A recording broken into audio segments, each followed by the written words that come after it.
This Week in Virology, the podcast about viruses, the kind that make you sick.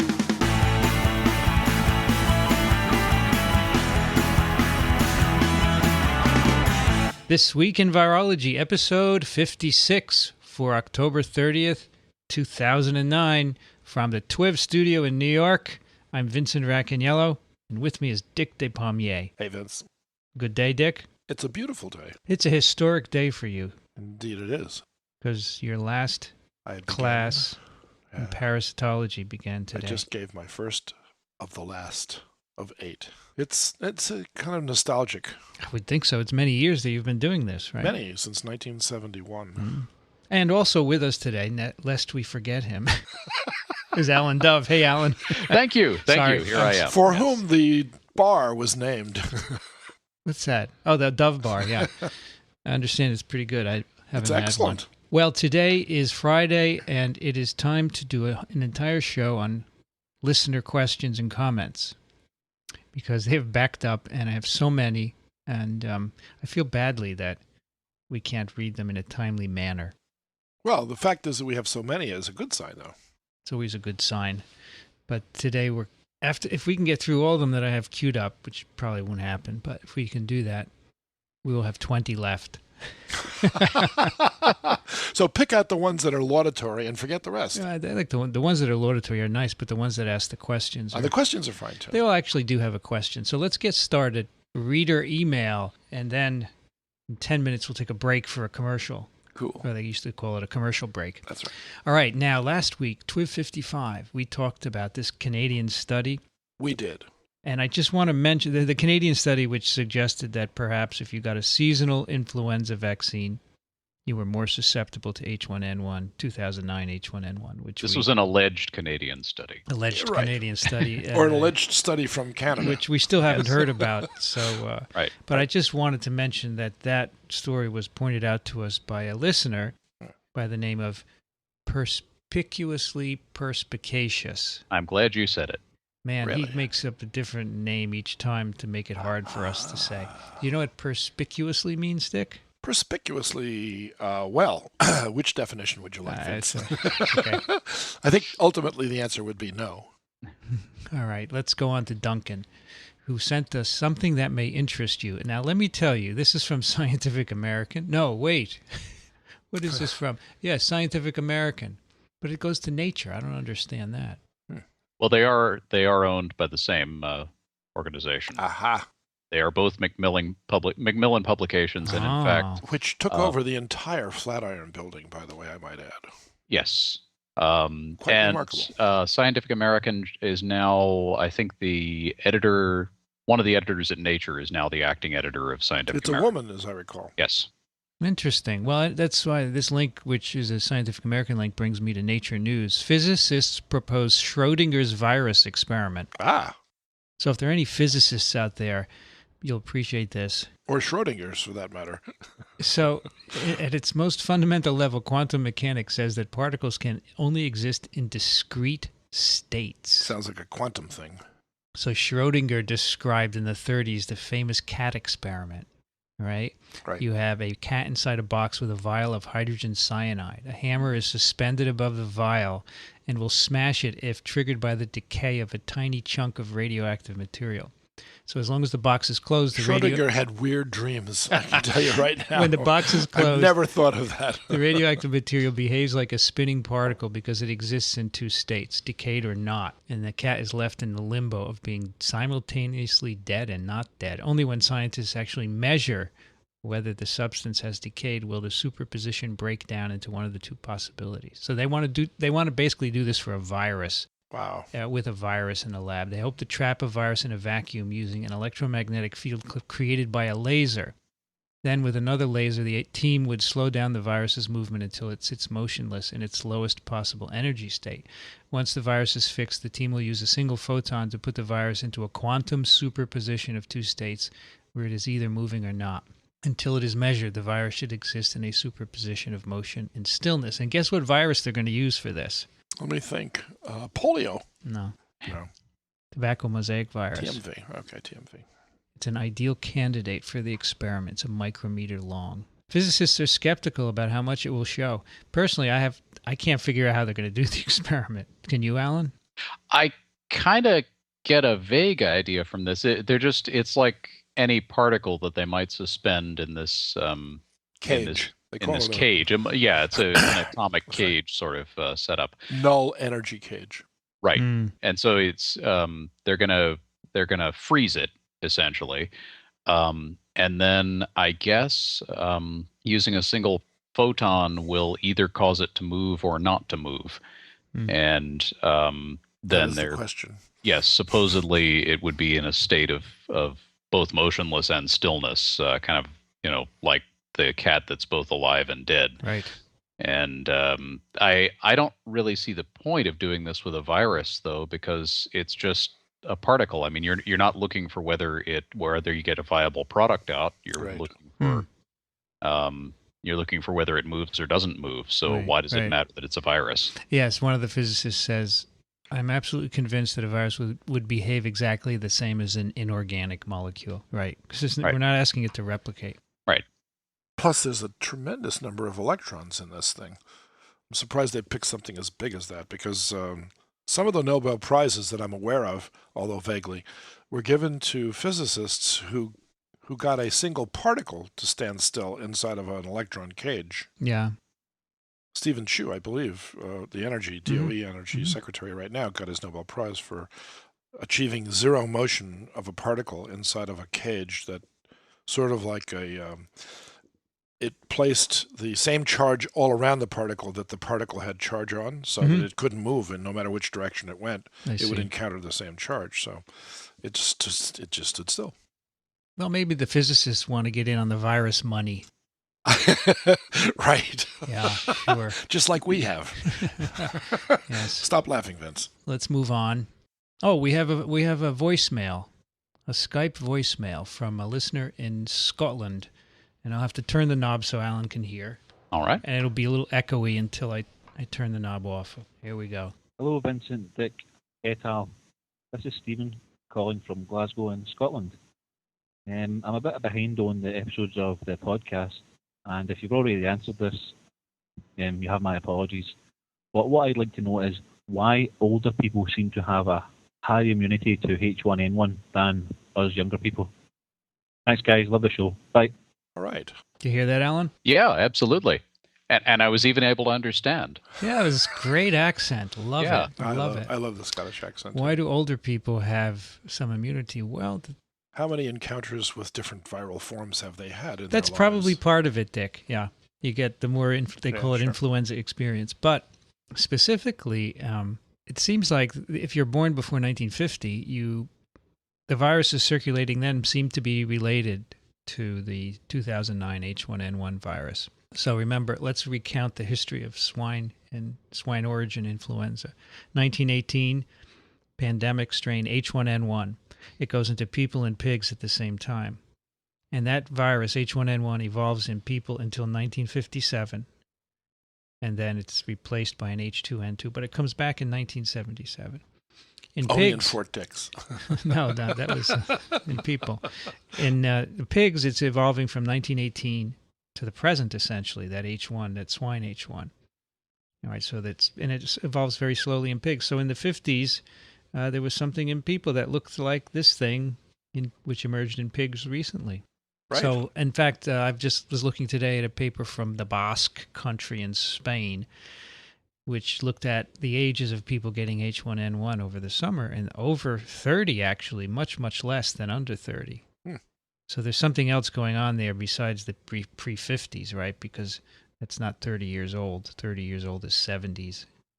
But that's what we think. In the 50s, there's a similar strain, or before 1950, and then the total influenza experience, as pointed out by Professor Despommier. Stephen, thanks for your voice. The first Skype voice message is the first of many. And much appreciated. Before we go on, I'd like to acknowledge the support of TWiV from Citrix, the makers of GoToMyPC. Here's the problem. Most of us now use a BlackBerry, an iPhone, or a Palm to check our email when we're out of the office. What do you use, Dick? You use a Palm? I use BlackBerry. BlackBerry.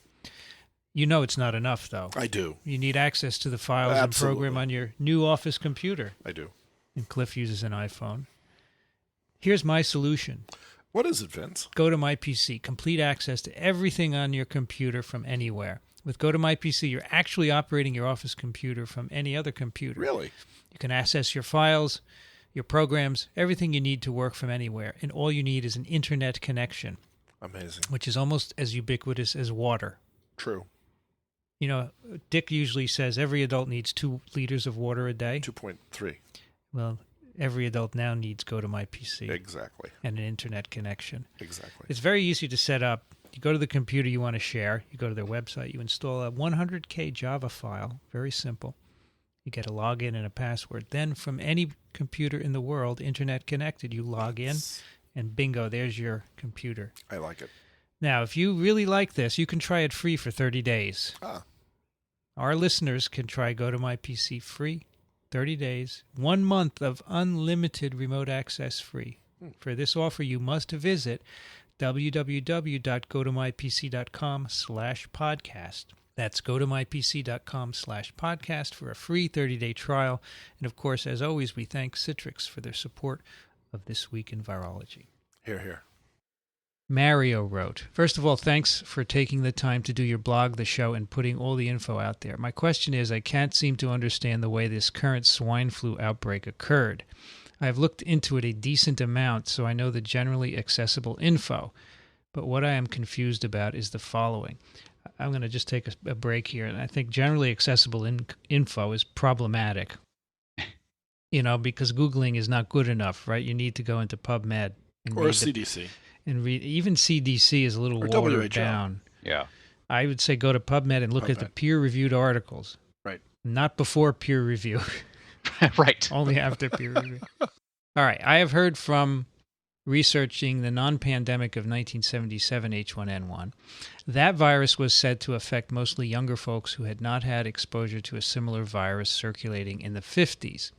Likewise, the same is said to be true today. H1N1 is affecting young to middle-aged people, but apparently not the elderly for the same reason. However, apparently it is different than the 1977 flu, or else how does one account for the rapid spread for the population, right?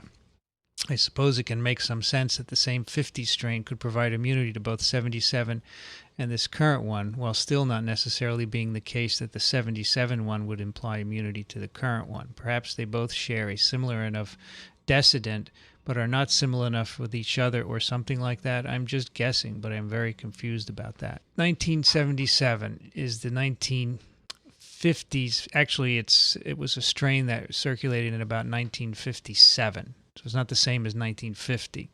If you, as we said before, if you're born in 50 or earlier, those strains that circulated in the 40s apparently induce immunity to the swine origin of 2009. And that's why there's a difference. Between 50 and 57, there's apparently a big difference. This is the theory, though. It's not probably the final answer. There are only a few papers on this that I can find. Also, and more importantly, how did this virus get detected in the first place? We know it is not highly pathogenic, and by all accounts, it is symptomatically similar. I have heard some reports state even potentially less harmful than the common influenza A strains that circulate yearly. So I am still trying to find out how it is that this novel H1N1 was initially detected. Wasn't it the children dying in Mexico? Yes, that triggered yes. this I whole thing? will do that. I understand that. Let's finish the paragraph. I understand that H1N1 is normal to circulate in our population, apparently from our past exposures to these strains, which we have become accustomed to. So it would theoretically require some kind of out-of-the-ordinary epidemiology to lead researchers or health authorities to presuppose a novel strain.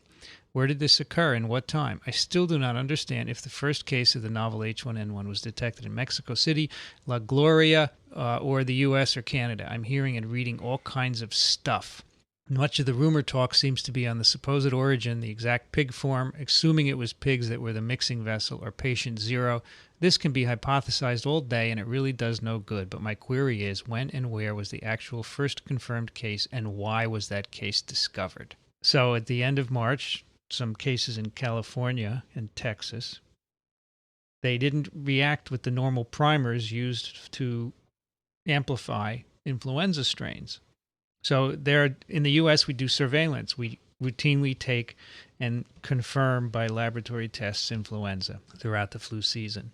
Right. And we were doing that, and these strains, these people had an influenza-like illness, and their strains, they didn't amplify anything up with the right primers, so that's a little jargony. We use specific primers that are looking for seasonal strains, H1N1 and H3N2, right? And whatever they had didn't react. Right. So they looked further and they said, this is a novel strain. So California, it turned out to be the same strain in Texas. And then at the same time, there was an outbreak in Mexico, and it turned out to be the same. Exactly. So we do surveillance. We do. And the good thing is we picked up the new strain. And we survey. We do survey. Yes. And kudos to the physicians who actually sent the test. Hear, hear. Yeah. He says next, do you see what I'm getting at? He thinks that there's a conspiracy or a made strain, but it's not. We did good surveillance, and we have great technology, and we picked it up. Right. He says, I hope I'm not viewed as crazy, but I have to ask this because I haven't been able to answer this question yet. Is it possible this novel strain is not in fact novel at all? Is it possible that this has been circulating in humans and pigs for some time, causing mild symptoms or not at all for years, and only because we decided to look for something new did we find it and thus blame it for this current outbreak? If that's possible, if not, I would really like to know how it is we're sure it's really novel. I hate to be skeptical, but I also hate to be not thorough in the way I reason about things like this. Okay, so I think it's fine to be skeptical. Yes. But it is a novel strain. It has a combination of genes, of RNA segments that we've never seen before.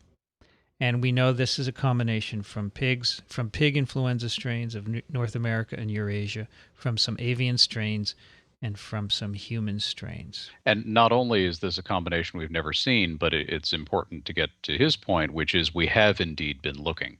Right. Yes. And in fact, that's a good point. In the U.S. and in China, we have pretty good surveillance of the pig populations, and we haven't picked up this virus. But he Right. raises a good point that in many cases, particularly in virology, I mean, we see people suddenly finding something, and it's because they weren't looking before, that in fact this is Sure. something that's been there for a very long time. But that's not the case Right. with H1N1. No. No, we have not seen this before. We would have found it because we have really good surveillance in a couple of countries. And it could have originated somewhere else where the surveillance is not so good, like Mexico. And that's why we think it may have started there. But we don't know, and I'm not sure we will ever know. Now, the antecedents of this virus have not been found for about 10 years. So if you track the individual segments that go into this recombinant, you can't find them anywhere for about 10 years. So the surveillance is an issue in certain places, but it's truly a novel strain. Hello, Dr. Mintz. We have a guest in the TWiV studio now, Dr. Cliff Mintz. Why don't you have a seat and put the headphones on so you can hear the conversation? You could even put a mic on. Anything that I know about? Why should you be different than us? Clip on the mic, too. We have, this is Cliff Mintz, an old college friend and my business partner. Am I your business partner? I think. Say hello to Alan Dove. Hi, Alan. Hi, Cliff. We went to college together. Great. And Cliff happens to be in the city and wants to You see how both- a real podcast is put together. Oh, well, do we want to share this information? What information? I mean, this is highly secret stuff How a here. Come podcast on. is put together. Yeah, it's worth a lot of money, right? Absolutely. People who love sausage and enjoy podcasts should never watch either being made. Sausage especially, you bet. Exactly. Okay, if this is a new disease, how odd that the death rate in persons differs based on their geographic location. Persons in poor countries die, fall sick, etc. Persons in more well-to-do areas get the sniffles and go back to their daily routine. I don't think that's a correct summation. I think the fatality rate is about the same everywhere, as far as I can tell. But it was particularly high in Mexico to begin with. Yeah, but it's not clear that all those people actually died of influenza in the end, right? That was our conclusion. Right, Alan? Right. That's Yeah, absolutely. There were a lot of cases, and also what we're seeing now in the U.S. I just posted a bit of a rant to my blog about this. As the outbreak progresses, you're seeing doctors in emergency rooms who aren't bothering to send any tests. They're just saying, "Oh, you have the flu; it must be swine flu." Yes. So, Which, I have a lot of respect for physicians, but sometimes they really, really screw with the science. And and I think in Mexico, I'm sure there was some of that going on. They just didn't have time to deal with it, and they said, "Oh, it must be the same thing." right. But you could go back now and check using serology. You could. I think in Mexico they are. It just takes a while. There have been a few papers, and in some cases there was some lethality. extreme lethality. And it's but- also important to note that different countries have different rates of background disease. Right. So you can't really make any conclusions based on what happens geographically. Right. Dr. Mintz, feel free to comment at any time. You're welcome. As you know, I will. By the way, is there such a thing as non-extreme lethality, Vince? Because you said extreme lethality. I'm sorry. Bad word. Curious Mild as you're lethality. just mild. Dick, I want to know if you're listening. Well, you know. He continues, I want you to sell me on the novelness of this strain or point out some errors of reasoning I am exhibiting. Sadly, I should also admit that I do not foresee myself getting the vaccine for this, as it really doesn't seem like I am at much risk at all. Do you think this is a bad idea? I'm a 26-year-old male, no health problems, no medications, and I have not had cold or flu of any kind in the last 3 years. Well, probably you should get the vaccine. This is a totally novel strain, and you probably would recover, but the more people who are immunized, the more we can suppress the spread of this virus. So it's a little bit of altruism that's involved. Can I share a story? Yeah, you could. Sure. So I have a person who's in his 40s who came down with influenza, and it came back negative for H1N1. And he didn't do anything about it. And I was talking to him on a Wednesday. Mm-hmm. Thursday morning, there was an ambulance at his house because he couldn't breathe, and he had double pneumonia, viral and bacterial pneumonia. And this was a non-H1N1 flu that's going around in Pittsburgh. So I advocate that whoever has the vaccine available to them ought to get vaccinated both for seasonal and H1N1, because it seems like there's going to be a lot of morbidity this season. Sure. Yeah, that's a good point. I mean, it's still pretty early. The flu season doesn't normally start to November, so we don't know what strains are going to circulate. It's day after tomorrow, by the way. Thank you, Dick. You're on the ball today. Yeah. Finally, this is a good closing. I'm sorry for the long-winded post. I called the CDC and couldn't get even a halfway coherent response from the phone operators there. They just read off the press release page of swine flu information they had available, as if I couldn't find that myself. Anyways, I do look forward to a response. If not, I will be very sad, but I still appreciate the podcast and all the rest. Well, don't be sad. We answer all of them. It just takes a while. That's a very well-written letter, I think. It's good. We have good listeners. We do. We have very focused listeners. We don't have a lot, but we don't have millions, but we have good numbers, but they're really interested. And I think that's important. Well, that's part of the whole social media thing, engagement and interaction. Exactly. Yep. Exactly. Okay, here's an email from Ibrahim, who is in Egypt. And I have a question about H1N1 that needs a reply from an expert. I'm out. Okay. Why are people so concerned about the virus this much, though it is so mild? I heard some sayings here in Egypt that they are thinking to shift the start date of the academic year till the summer to avoid the influenza season. Given that there is no evidence that Spanish flu shifted and became more virulent the next season, why is this all panic? Why shouldn't we proceed with our lives and take normal precautions like those taken with seasonal flu? I heard another saying from an employee at the university that she knew that if they found a case of swine flu, only one case, the university will be closed. I hope I can get an answer as I oppose such extreme caution. Am I wrong? Concerning the deaths, this is nothing unusual. I know that influenza-related deaths reach 500,000 annually in the U.S. I think that's global, not the U.S. Yeah. So if people knew this piece of information, maybe panic will lessen. But what also concerns me, and please add to my info, I know from your blog that there is a difference between seasonal flu and the new H1N1 concerning risk groups. Am I right, that youth are more affected than the elderly? So is this a cause of concern? Should we panic? Thanks for everything. We should never panic. Yeah, right. Never. Correct. But no, we shouldn't panic. They shouldn't be closing school or delaying the opening. It is about, so the risk groups are different. Yes, younger people are more susceptible to more severe illness, as are pregnant women. The elderly seem to be protected against this one. But all the numbers I've seen for fatality rates are compatible with seasonal flu. So it's not terribly lethal. All right, so I don't think you need to panic. I think people should just go and get the vaccine when it's available to them. Yeah. Hussein writes, I started listening to TWiV about 10 months ago, and now I never miss an episode. I graduated recently with a degree in molecular biology and biochemistry from Middlebury College, Vermont. Good school. It's a nice school. Really good school. And I am now working as a research assistant on the protozoan Entamoeba histolytica at Stanford University. That's very important disease. That's my favorite parasitic protozoan disease. Hey. I love. Do you know he's a parasitologist? I know that, as but well as a parasite. I've always been fascinated about Entamoeba, and I don't think it gets its due. I agree with you, by the way. But on TWiP, we will give it its due. I think it deserves it, even though it's not a virus. No. At the moment, your podcast is my only way of keeping up with the field of virology, which I find to be a very interesting field indeed, regardless of the organism I am working on. Thank you for that.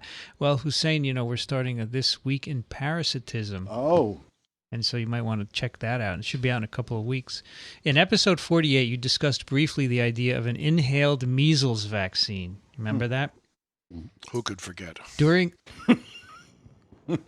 During this past summer, I was a fellow at the James Martin Center for Non-Proliferation Studies, Monterey, California. There I conducted a research project on aerosol delivery of drugs and vaccines, in which I surveyed a large amount of literature on this technology. Having become familiar with the topic, there are a few things I would like to point out regarding the discussion in episode 48. First, although there are no patented or formal aerosol delivery vaccines as of yet, this technology was heavily researched and developed since the 1960s by the USSR. Aerosol vaccines were developed and used for several diseases such as anthrax, plague, tularemia, and smallpox.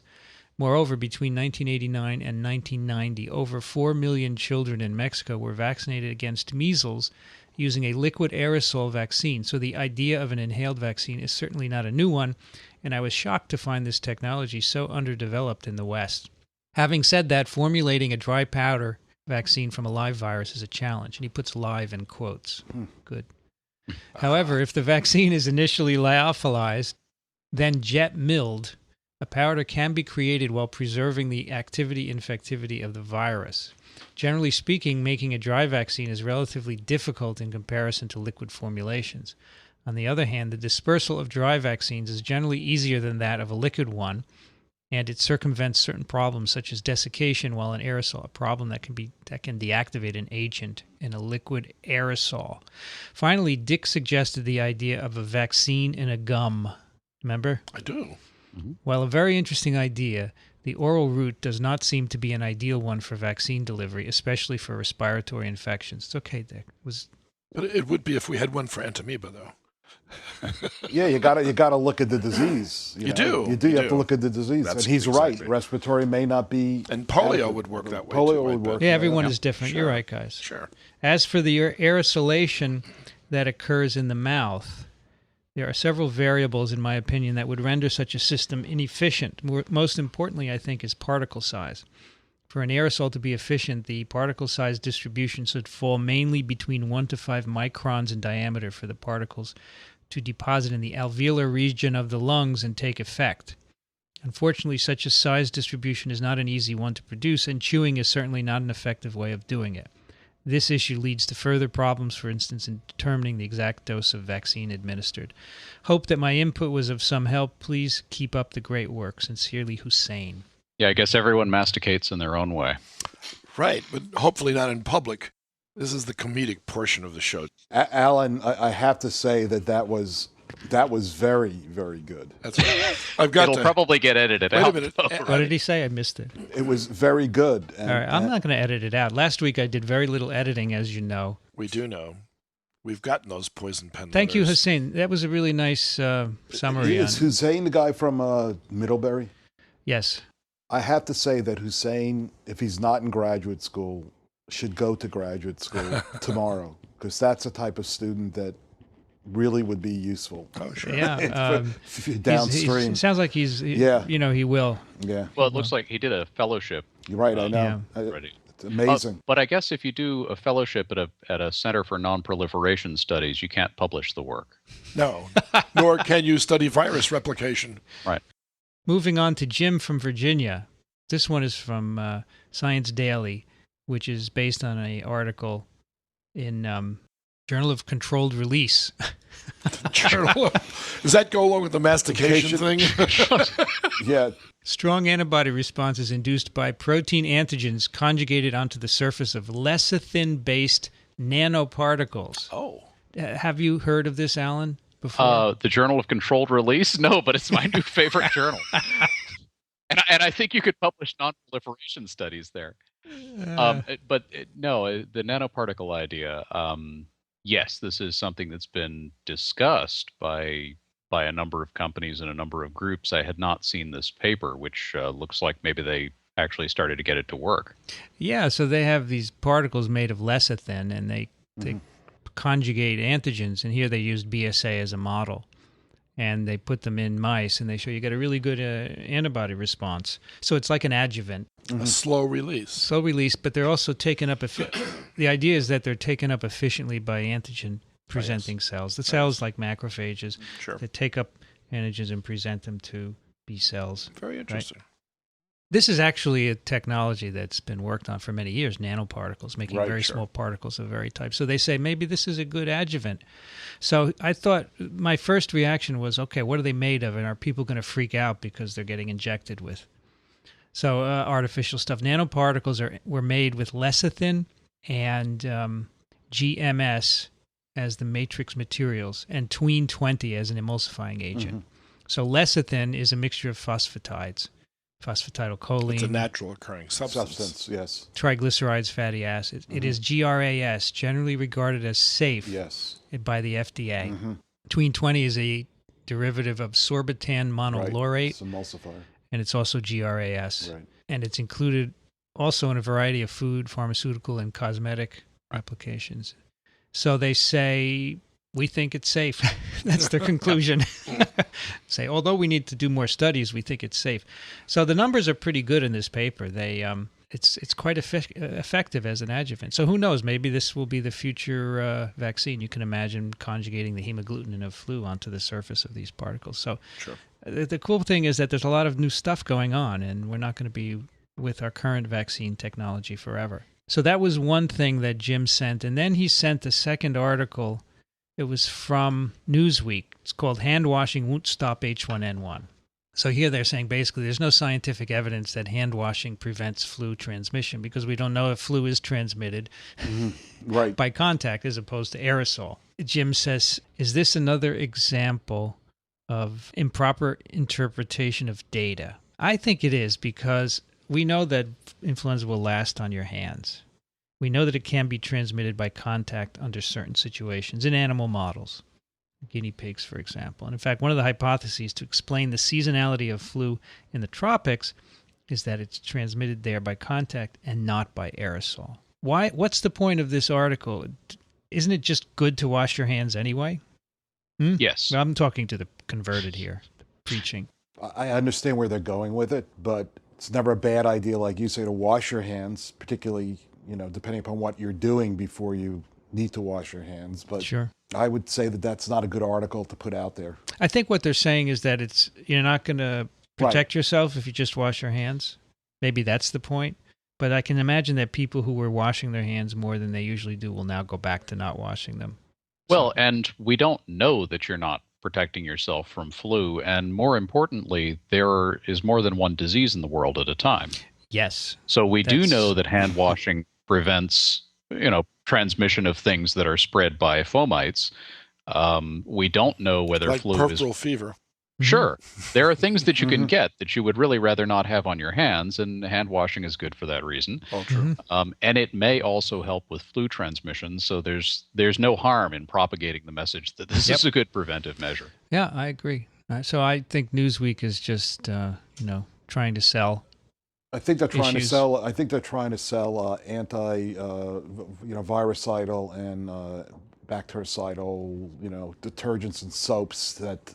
So who knows? Who knows was advertising in that issue? I mean, well, but I think this wouldn't do a very good job of selling bacterial. Well, it would if people do not. There are these topical things you just rub into your hands, and rather than wash your hands, and little wipes and little creams. So I don't really understand why you would. I don't know. Okay, just one last thing at the top of the page when you go to this article, there's a quiz. Identify the deadly virus has about 15 questions. So listeners, why don't you go take that quiz? I'll just do the first one here with with you guys together, okay? I Sure. already took it. I got 100%. Okay? Really? That's because you're smart. I'm not smart. It's what I do for a living. He wrote a book. Okay. No, he wrote a book. We're going to do one question. All right. Though it normally thrives in the rainforests of Africa, there was a brief outbreak of which of these at a lab in Reston after an accident in 1989. Let me give you the choices. A, I know. A, Ebola, B, Marburg, C, monkeypox. Dick? Ebola. Yes, you got it. So you click Ebola, you hit submit answer, and it tells you. You go through it, and you see how 65,000 people have taken this quiz. Right. And What's the average score? less than 10% have gotten 100. But what's the average score? In the middle, about Like- 50%. So Just by guessing, you could get that, though, no? No, it depends on how they coin You it. taking it, Alan? I haven't. I just loaded up the page. Okay, well, you could take it if you want while we're I talking. think, you know what, even though the performance of the general public has been poor on it, the fact that 65,000 people took the test That's a good sign. and were Absolutely, yeah. you know, they were advised of the correct answer. That's a very good way of getting the information out there in an interactive way, so people learn that they need to know more. So you think I should do this on my blog? I think that we should do it on your blog, and I also think that I'd like to put it on my blog, and we should put it on BioCrowd. And the more that it propagates out in the blogosphere and Twitterverse, we may be able to start an educational campaign. weekly quiz. Right? Why not? I'd love to know. I'm sorry that they didn't start this quiz like 3 weeks before TWiV started. And then you see the results Exactly. after See if TWiV has a difference here. It should. But I think that the fact that 65,000 people took it, if that's great. true, No, that's great. that's outstanding. It's Newsweek, though. They have a big online But circulation. Nonetheless, right? I agree with you. I think it's great that they took a science quiz. I think that they had the foresight of linking it to an article where people will read it it's smart. because not to Absolutely. wash your hands and then show them the dangers. You know, Cliff, when I post quizzes on my blog, or I just do something interactive, like name a scientist or are you getting the flu vaccine, that's when I get the most people visiting and responding. It has to be interactive. People like to be interactive. They do. right, They do. exactly. And that's why the web is a great teaching tool, right? Right, exactly. All right, Richard writes, congratulations on the year of podcasting. You can see how old this email is. It's a month ago. And to Dick for his recent promotion or recognition. I don't understand exactly being from the UK.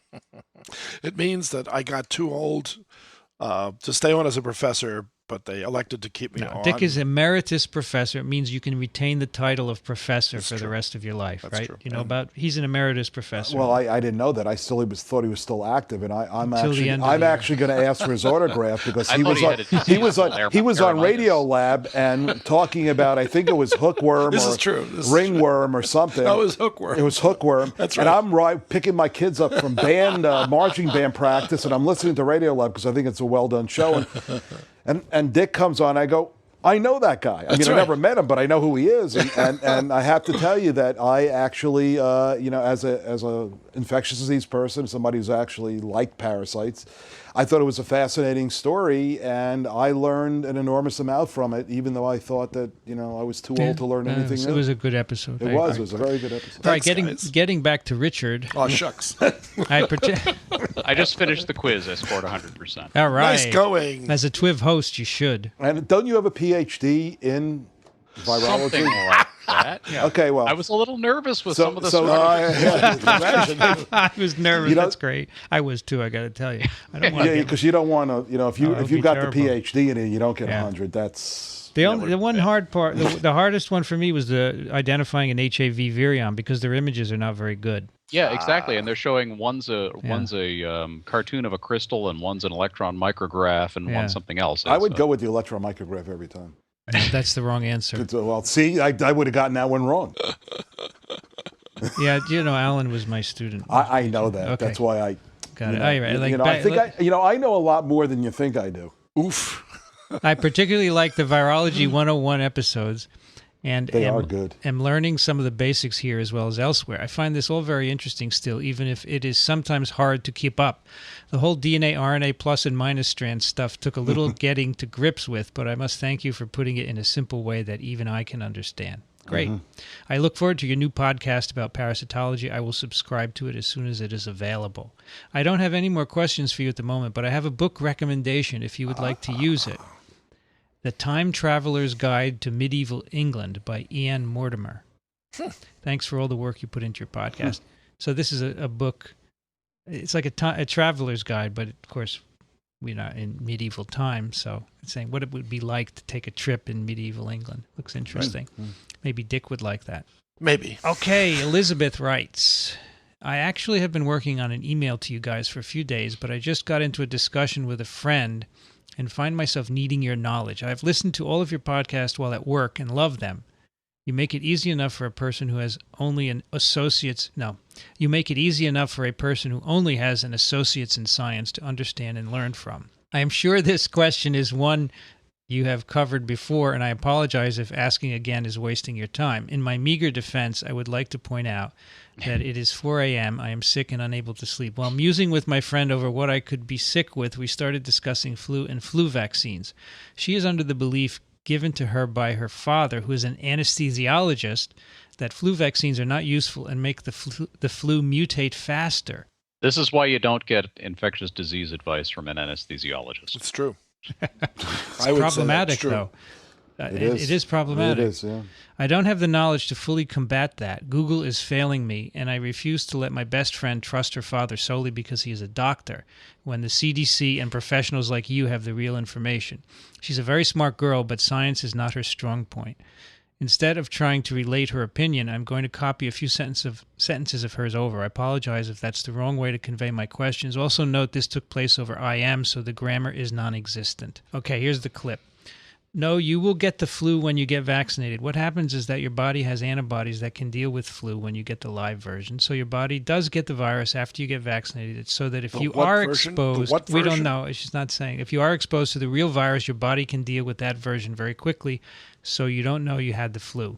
But that means it's just the weak strains of the flu that are kept out. And next year, another strain develops that's resistant to those antibodies. That's where there's a new flu shot every year. I learned that in college. Didn't go to Middlebury, I bet. No. Vaccines do prevent you from getting flu, but the downside is this means the virus keeps mutating until it changes enough to resist these antibodies, hence the need for repeated flu vaccines every year. It would not mutate nearly as quickly if you actually got the flu. I'm not saying people should not get the vaccines ever, just that they are not as important as people try to make us think. Doctors often put too much emphasis on diagnosing problems and medicating them, but our bodies are made stronger than we think. All right, let's stop there. So the Elizabeth goes back and says, she couldn't convince her otherwise, so she wants us to do it. Well, so the virus does change every year, but it's not changing because of the vaccine. Not enough people are vaccinated to actually make a dent on that. The virus changed every year long before there was a vaccine. Exactly. Yes, Exactly. Very good, Alan. Which is why we had a pandemic in 1918. We had another pandemic.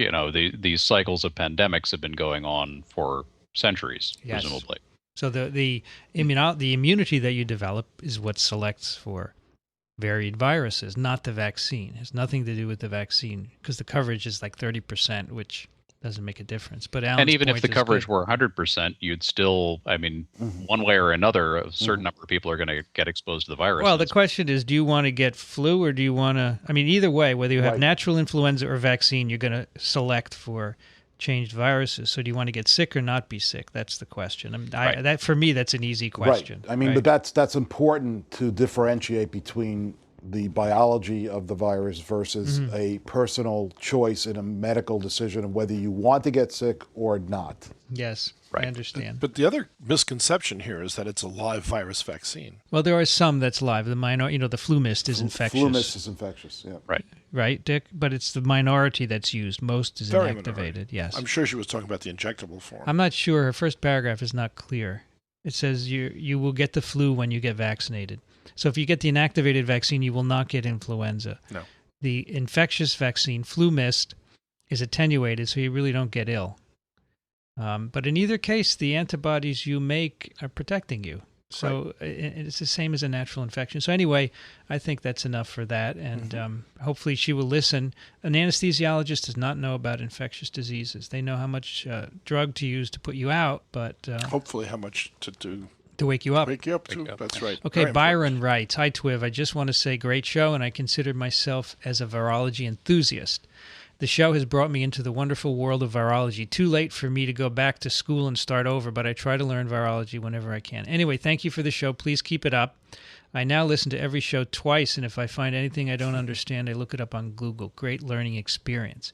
I just read something on the local paper saying the new swine flu vaccine could be ready very soon, but it might be nasal spray at first. It also stated in the article that the spray flu mist is designed with children in mind, and the study showed it's more effective in youngsters than shots. However, for adults, shots are more effective. Is this true? Based on the CDC press release, shots are available at a later stage. If people have access to both spray and shots, which should they choose? CDC said either is okay, but for kids under 10, both is recommended. Thank you for your hard work keeping the show. Could not wait for the next episode. And he sent a link to a CDC press release of September 18th. So flu mist is okay from 2 to 49 years of age, the infectious vaccine. There are some studies which show in adults it's less effective than injected. But if you think about how the studies are done, they immunize people and then they look to see if they get less disease. And if you already have some antibodies to the strain similar to the vaccine that you're getting, it's going to block its replication. So you're not going to have as good an immune response. Is that clear? Right. So adults who have been exposed to more flu viruses are not going to have as many rounds of replication of the attenuated vaccine. Exactly. So this year, no one has seen H1N1 except those over a certain age. So I think it's going to be more effective than usual. So if there are any concerns, they should be allayed this year, right? So if you have actually the hospital got some flu mist initially. We still haven't got an activated vaccine. Yeah, in fact, my wife just got the flu mist for H1N1 at her hospital. Today? Just the other day. Any side effects? Well, she had just given blood the day before, so it's a little hard to tell. I see. She's been tired, but that's probably because she's down a pint. Down a pint, eh? Okay. I'd take either one. I think they're both fine. I like infectious vaccines, but if I get the jab, no problem. I'd like to take the flu mist because I like, You like snorting? Cliff, this is a family-friendly show.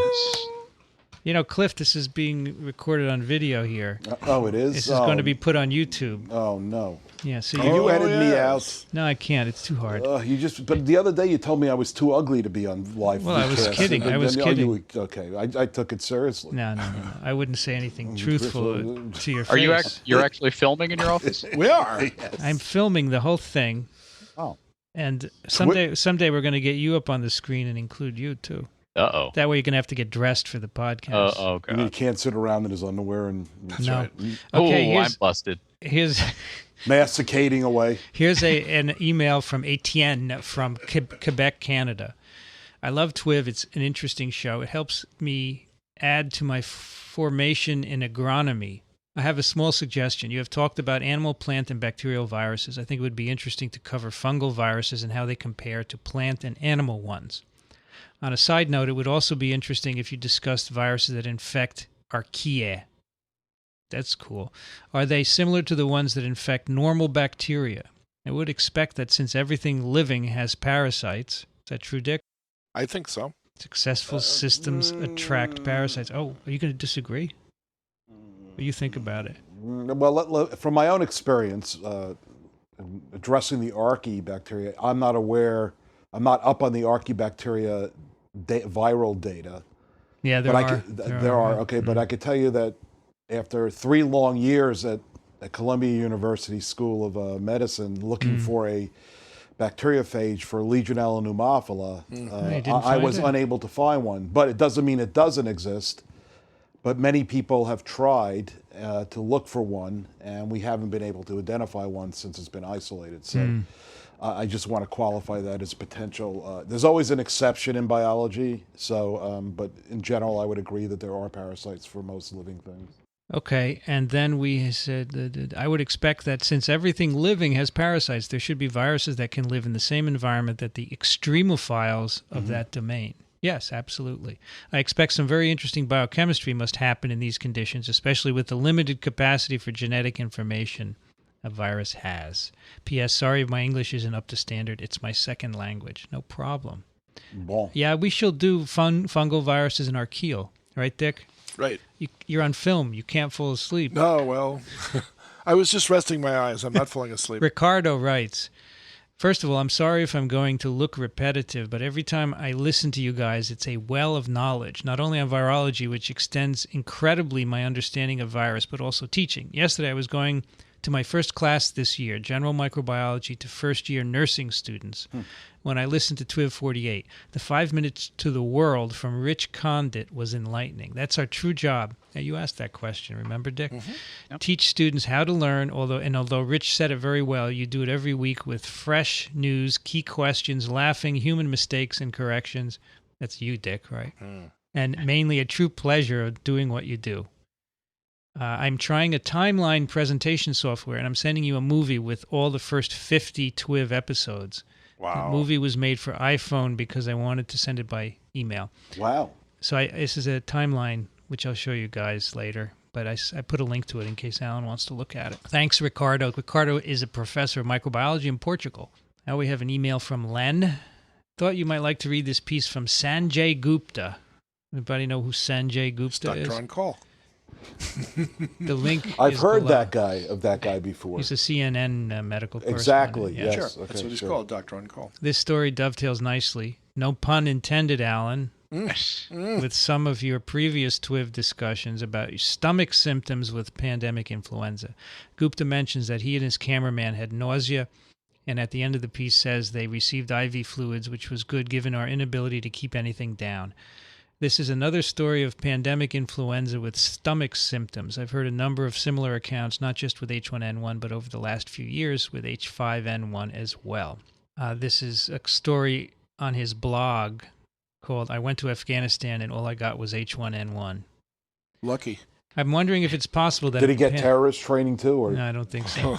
That a pandemic strain of influenza might not only be able to bind to the human binding locations, but also retain some ability to bind to the avian locations as well. Such an explanation might account for the strange symptoms that crop up from time to time during the course of a pandemic. It's become evident in the last few years that we humans do have some of the avian binding locations expressed in certain parts of our bodies. I read a couple of emerging infectious disease articles during the last 2 or 3 years that indicated that the avian binding locations are present in large numbers in the human eye, which accounts for why poultry workers tend to get conjunctivitis, and also where the bronchioles and alveoli join. Anyway, I found it thought-provoking and thought you guys would be interested. The binding locations that he's talking about refer to the salic acid receptors. So human salic acid receptors are typically alpha-2 6-linked, is what we call it. It's the way the sugars are attached. And the avian strains prefer alpha-2 3-linked salic acids. I don't think that these GI symptoms have anything to do with the virus growing in the intestinal tract. There's an influenza virus in humans, as far as we know, doesn't do that. It does pass through the tract, especially the H1N1. Every strain is slightly different. The H1N1 does pass through. I don't think there's any evidence that it's replicating there, and I don't know why so many people have GI symptoms after influenza. I mean, it could be another infection. It could be cytokine imbalances. Well, and also, at least a lot of the reports that I've seen of GI symptoms, and in this case, I mean, I gather they went to Afghanistan, and in most of these cases, you're looking at places in the world where there are lots of other GI diseases floating about. Yeah. So it's a good point. Maybe they got flu and they ate something bad. Sure. And yeah. So, you can't always assume that flu is causing the GI stuff, because in a given population, you're going to have so much GI disease, and it may coincide with flu as well.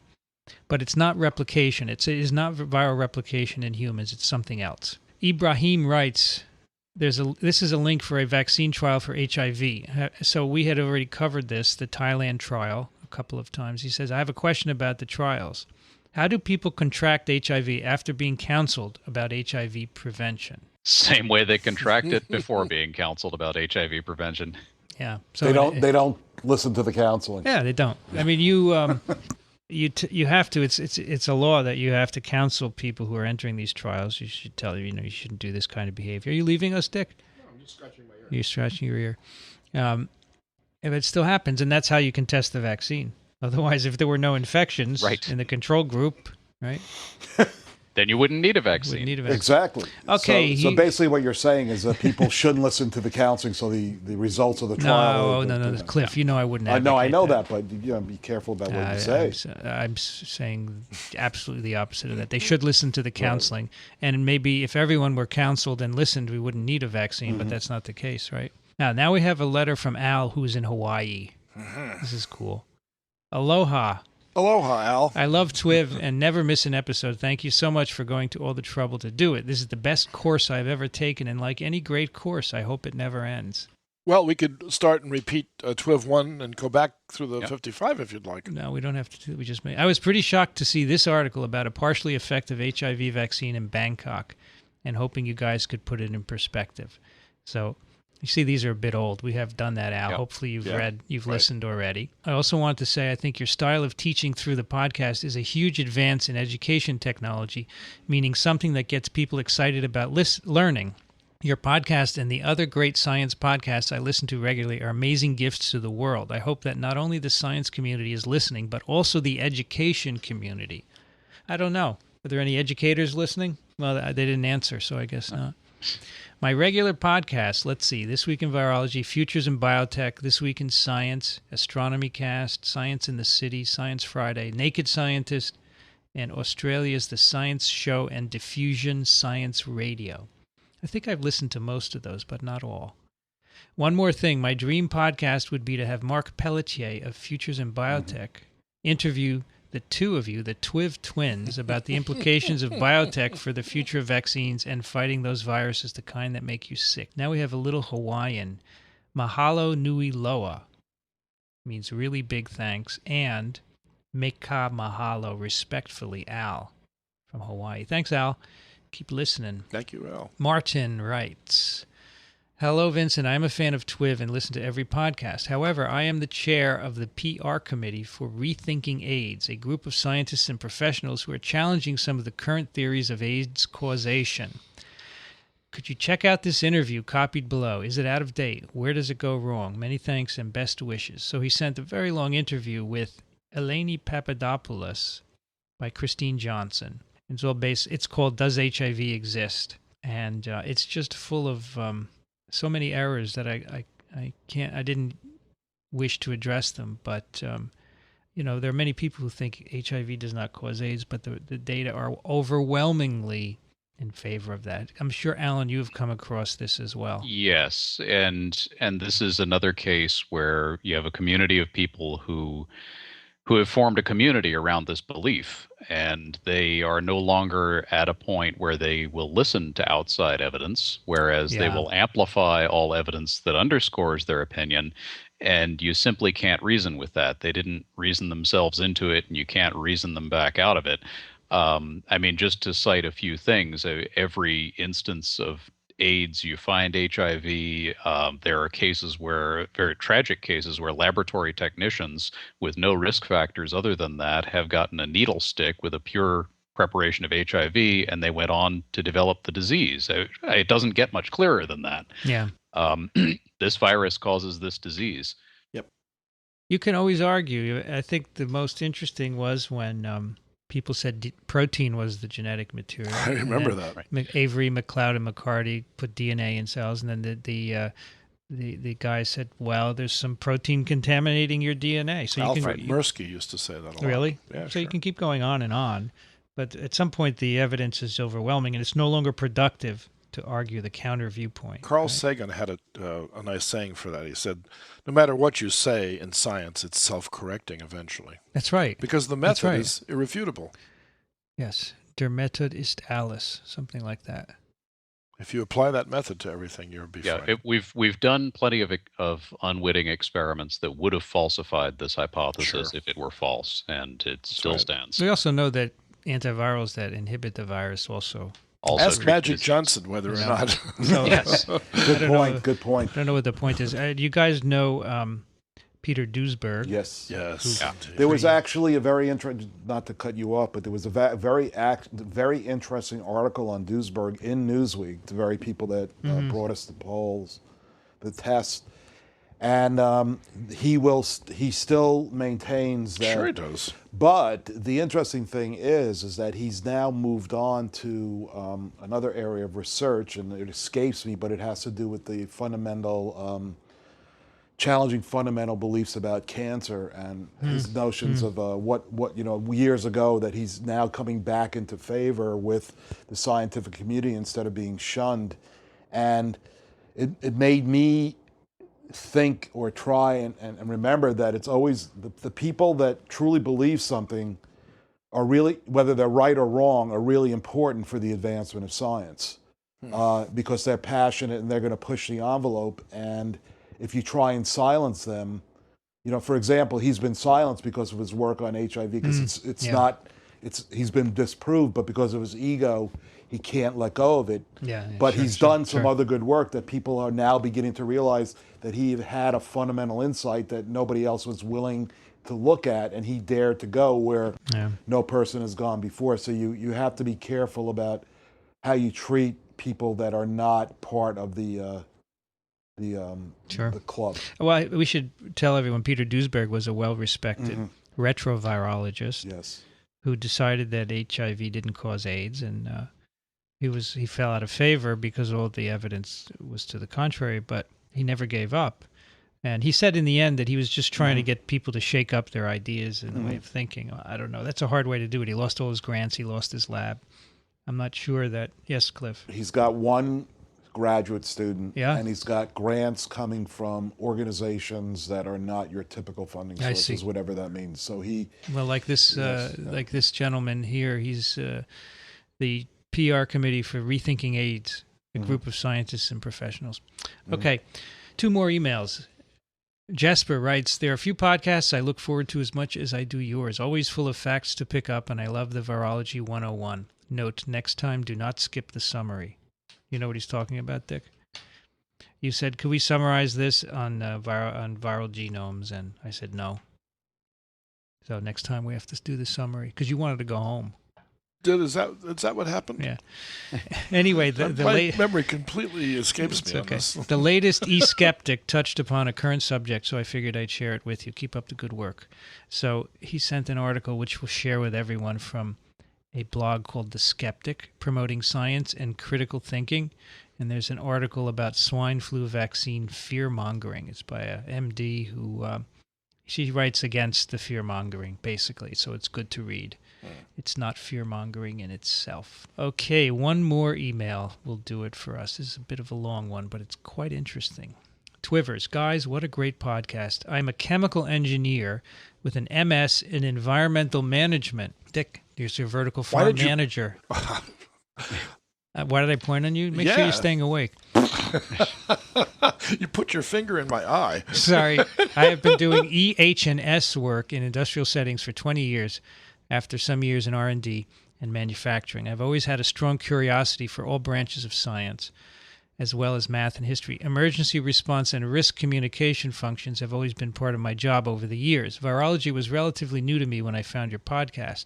I have spent quite a bit of time learning the state of the science related to avian flu and SARS so I could gauge the level of preparedness my company should have for responding to a pandemic.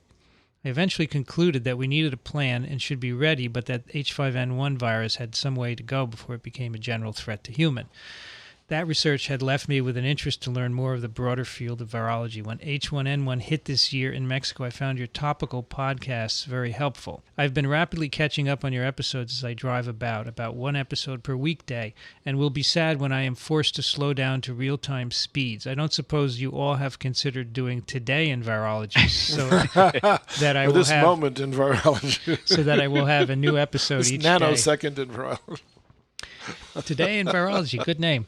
To the point, I strongly agree with your assessments of the limited value of face masks with respect to providing protection from airborne flu infections. Actual user practices leave many infection pathways open. Beyond just not getting a good seal, how do you train users to remove the mask without contaminating their hands and face? If you reuse the mask, which would be necessary in an emergency, how do you keep the inside clean? When do you wear it, and when do you take it off? I train people to wear respiratory protection in accordance with the OSHA requirements for fit testing, medical surveillance, industrial hygiene testing, etc. It will not be easy to translate those practices to an untrained, inexperienced population. I agree with Dick that the whole hot and humid stops the spread of flu dogma seems inconsistent with the facts. How do we know that flu does not show up in human stool? Do we have actual data?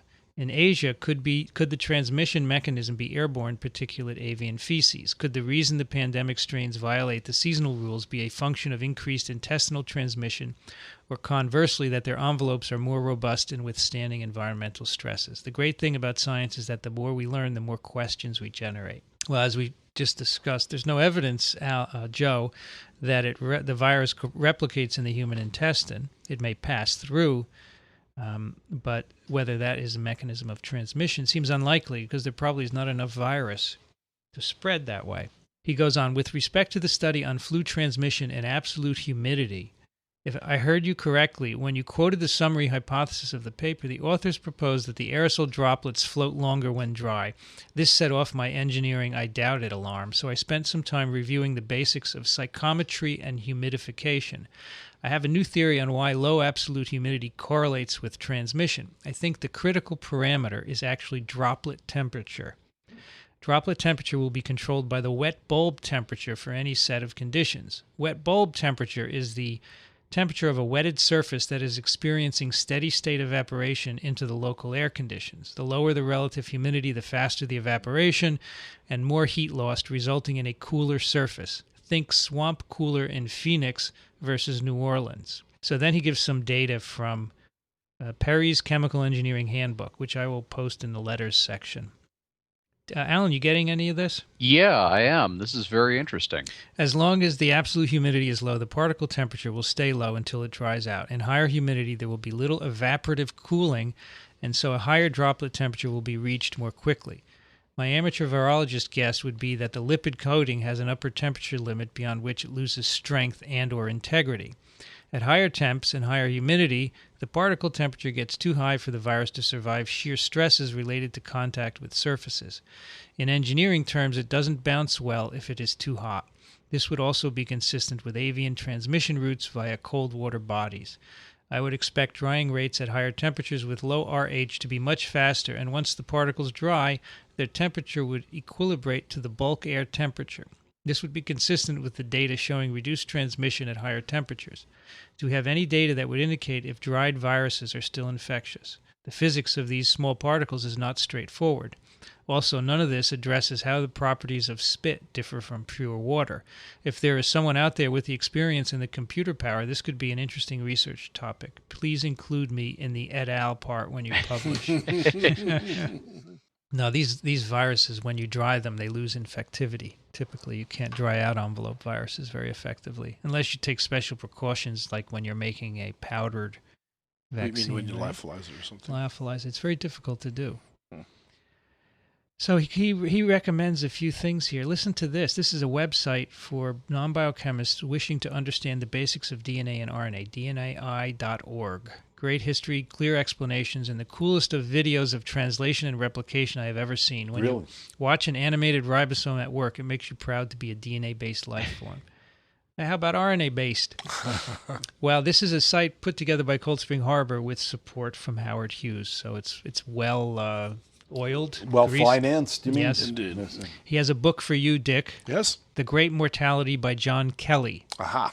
A intimate history of the Black Death, the most devastating plague of all time. Wow. I found this when researching H5N1 and was struck by how it captures the social and environmental influences on the development of the plague and then the impacts of the plague on societies and their reactions. It puts some of the current responses to swine flu in perspective. And then he sends us a list of future topics, which I will just mention one.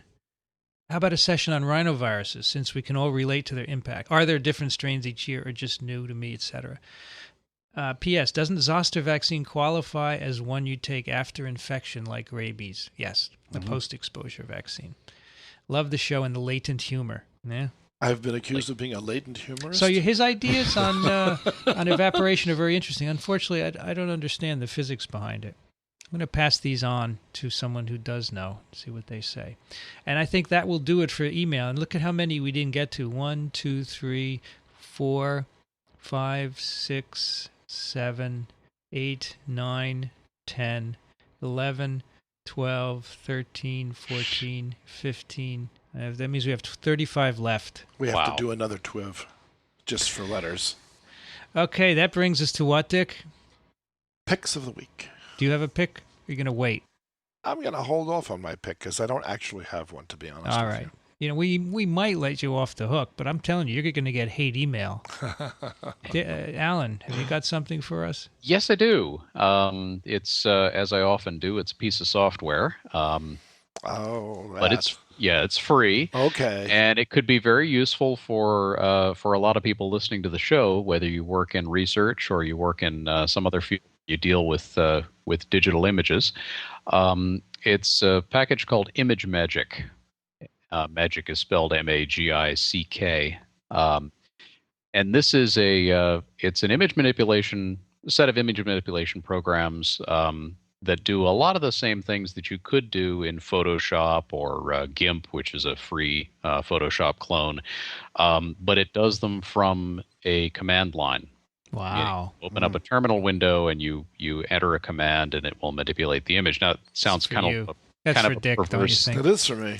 Sounds like kind of a perverse way to deal with images, but it's actually really handy if you have to do something like convert a whole bunch of GIFs into JPEGs or resize everything to 300 pixels wide. Oh, yeah. And you've got 300 images in the folder, or you need to. Cool. And it'll do all sorts of things. It'll manipulate levels. It'll change color to black and white. Whatever you can imagine doing with an image, it will probably do it. And because it's running from the command line, you can do it on huge batches of files. So I find it very handy. I use it regularly, and I think a lot of people might find it useful as well. So I'll rescind and go back and take a pick. I do have a pick. I just bought a new computer, and I'd like to tell you how much I like it. It's the new iMac 27-inch screen computer. And here's why I like it, because Vince helped me set it up. And it's a beautiful machine. It's absolutely gorgeous. And so I'm sure that the program that Alan just mentioned will be beautiful when it's displayed on this even higher resolution screen than the one I had before, which was high resolution to begin with. Do iMacs come with user setup like yours did? You have to do it yourself? It comes with its own customs professional that can sit down with you and explain all this jargon. All right. That's a good pick, sense. Dick. That's fine. Yeah. Actually, it's a very good deal, this 27-inch. It's like $1,800. Oh, wow. It's marvelous. 27-inch monitor Fast. with a computer stuck Very on the fast, back. very fast. Hey, Cliff, you like anything in science that you like to share with us? You have read a book lately in science that you like? I stopped reading science in 1994. Maybe you should listen to TWiV. Do you listen to podcasts? That was a no. We'll take that as a no. This is my first TWiV that I've listened to. Have you ever been to a scientific meeting that you liked a lot? No. Okay, that's fine. Wait, Cliff, what turned you on? Well, scientifically. Come on, Dick. This is a family show. This is a family show. This is a family show. It's okay. We don't need I to actually was at a very good meeting this past week. What was that? It was called E-Patient Connections 2009, and it was a very well publicized, very well put together show showcasing what's going on in social media and patient communities and the life sciences industry. Okay. Well, social marketing of the H1N1 vaccine is certainly a big deal, which we've encountered lots of resistance to. So this might deal with that, you think? I believe that if I had to make a recommendation, I would say that government agencies like the Centers for Disease Control and the FDA should embrace social media in a much more interactive, user-friendly, coordinated way so that people can readily get information. Right. And unfortunately, CDC, surprisingly, is one of the leaders in government agencies that is using social media, but again, it's very disjointed and not very well put together or accessible. Well, it's an expensive meeting. I know the guy who ran it, and I got in for free. It's excellent. And So I got a free see it. iPod for. excellent. yeah. And this was in Philadelphia. Yes, it was a very good, very good. This conference. pales in comparison to the Clinton Global Initiative, which I was invited to. Its registration fee, it wasn't exactly a fee, it was a recommended membership. Mhm. It was 20,000 The Clinton Global. 20,000. Yeah, the Clinton Global Initiative. It is held every year in New York City. And I was invited to it this year, thinking, what an honor, until I responded, no, I don't think I'll become a member this year. And the membership was $20,000. And they said, well, in that case, you can't go. It was a ruse. Sorry, Dick. Yeah, I was very sorry. My pick of the week is a very simple web page called Cell Size and Scale. It's done by the University of Utah. And you go to the website and you'll see a little picture of a coffee bean, a grain of rice. And then if you move the slider, it will zoom in and you will see other things that are smaller and smaller. My copy is not responding at the moment. There we go. Look, a paramecium, a human egg, a skin cell. That is brilliant. Look, and then we're going to get That is down awesome. That is brilliant. to bacteria and viruses finally. Vince, what book does this remind you of? I just showed it to you. Yeah, the one. yesterday. What's the name of that? Powers of 10. Powers of 10. And I will recommend that as my book pick to go along with this because those are perfect Sure, Powers of complements. 10 is beautiful because Powers of 10 starts from way out in the universe and zooms in. Have you seen that book, Alan? Yes, I have. It's very good. And I think Dick may have recommended it at some point. in the past. Okay, then I'll. It bears repeating. It bears You repeating. know, Dick, it's no problem to repeat. Look, now we're methionine, water molecule, and Wow. finally a carbon atom. Carbonate. This is beautiful because it's interactive. You can slide this scale. Sure. A few weeks ago, I taught some high school students biology, and I found a similar animation of a pin, a hand holding a pin, and they zoomed in on the pin head, and you could see different organisms on top. That's cool. Too. How many was cool, angels did you find? And I found And were they dancing? That's right. That's right. No, they weren't. But anyway, this is cool. Learn genetics. It's called Genetic Science. And was Learning. this sponsored by the university? Was it through a grant or the? This? Yeah. I don't know. Okay. Because that would be very useful Cliff, in any science biology class. That would be a brilliant. This Sure. is part of a bigger website, which Okay. is teaching genetics at the University of Utah, and I'm sure they got a grant to do this. Okay. Teacher resources, lesson plans. Right. So Nice. it's very nice, and that's my pick of the week, and that will do it for another TWiV. My goodness. Now remember, everyone, it was quick. Doesn't time Very go quick. by when you're having fun? It went by in a twip. If this is the first time you've heard TWiV, think about subscribing to it in iTunes. It's absolutely free, and you can automatically get each new episode as they're posted. And if you don't use iTunes, you can go to our website, twiv.tv, where we have show notes. And if you like TWiV, tell others about it. The more people we reach, the better we can fulfill our mission, which is to teach you We have a about mission. viruses. Yes, We're on a Dick. mission. And episode 1, we said... Like the what our Blues mission Brothers. TWiV is part of sciencepodcasters.org and promednetwork.com, websites where you can find high-quality science podcasts from a wide variety of fields. So I want to thank Dick again for coming by after Vince. teaching all day. No need to thank me. I strive and thrive to be here. Excellent. And next week we will not have a normal TWiV, by the way, Not a normal because TWiV. I will be in Washington at a meeting. See. We're going to have an abnormal TWiV. An abnormal TWiV. It's Or after the elections. Abby Normal. Did you give him the Abby Normal brain? What movie is that from? Young Frankenstein. Excellent. That's right. Alan, thank you. Thank you. It I was a good time. appreciate it. And you can now go back to writing and earning a real living. Something like that, Something yes. like that. Great. And Cliff, good to see you. Good to see you. I'm as happy you always. dropped in and that you joined the conversation. And I was pleased I hope to you did. join it. You did excellent. I would like him to come back next time, too, because he makes me feel so much better that I know at least a He's little a- bit more virology than he does. How would you describe your training? Your PhD was on bacteria. Yeah, I have a PhD in bacteriology, Bacteriology. and taught There you infectious are. diseases He was a at a medical postdoc. school. He was see. a postdoc here. Yeah. And then had a job as an assistant professor subsequently, worked on I see. Legionella. Right, Legionella. And right, he right. did a PhD on bacteria as well, right? Yeah, University the of Wisconsin. pathogenesis of Salmonella gastroenteritis. Wow. Thanks for listening, everybody. We'll be back next week. Another TWiV is viral.